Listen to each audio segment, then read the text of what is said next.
Hey yo les gars, salut, moi c'est Juan David Mendoza, bienvenue à ma Ink Story.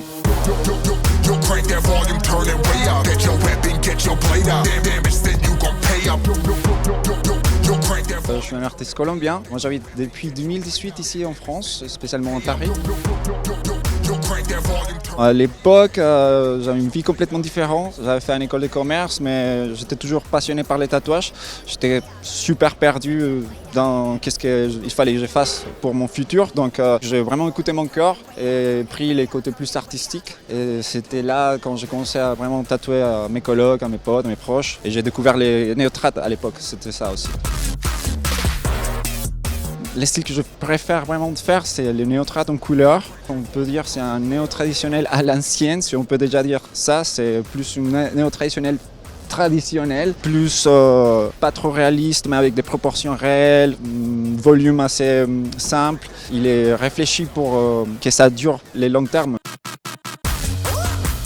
Moi, je m'inspire beaucoup de l'art nouveau, vraiment. C'était la première chose qui m'a touché. Après, toutes les thématiques old school, traditionnelles, ça aussi, je garde toujours. J'aime beaucoup, par exemple, toute l'école espagnole. Javier Franco, lui, il est colombien, mais Tony Donner, Daniel Sbauti, Hannah Flowers, vraiment pas mal de tatoueurs.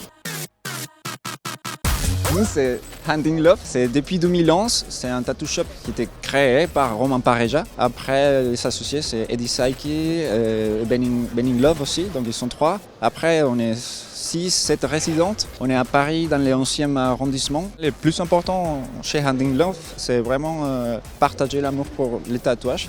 On a tous un style différent. Genre, Romain, il fait du japonais, couleur, tout en noir, aussi de réalisme. Ben, il fait du black work ultra dark, beaucoup de textures, vraiment chômé son travail. Eddie Saiki, ultra connu par ses couleurs traditionnelles modernes, si on peut dire aussi. Après, il y a John Eben, lui, il fait la calligraphie, Chicanos. Angéline, elle fait plus un côté kawaii, plus minimaliste, plus fin. Moi, c'est néo-traditionnel. On a plusieurs pouvoirs, si on peut dire.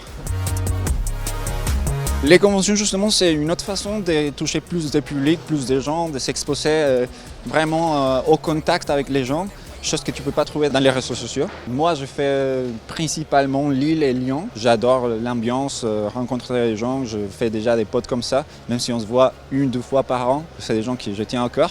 Ça, c'est génial de partager vraiment ta passion avec des gens qui sont dans ton même délire. La première, c'était en 2018, c'était la première que je fais. C'était la première fois que je faisais une convention en France. Et vraiment, je me suis senti bien accueilli. C'était une très belle expérience pour moi. Ça a fait que chaque année, j'étais content justement d'être à côté des gens que je ne connais pas parce que j'ai l'occasion de partager avec des gens que peut-être on ne va jamais revoir, mais qu'on a plein de choses en commun. Ça, c'est cool.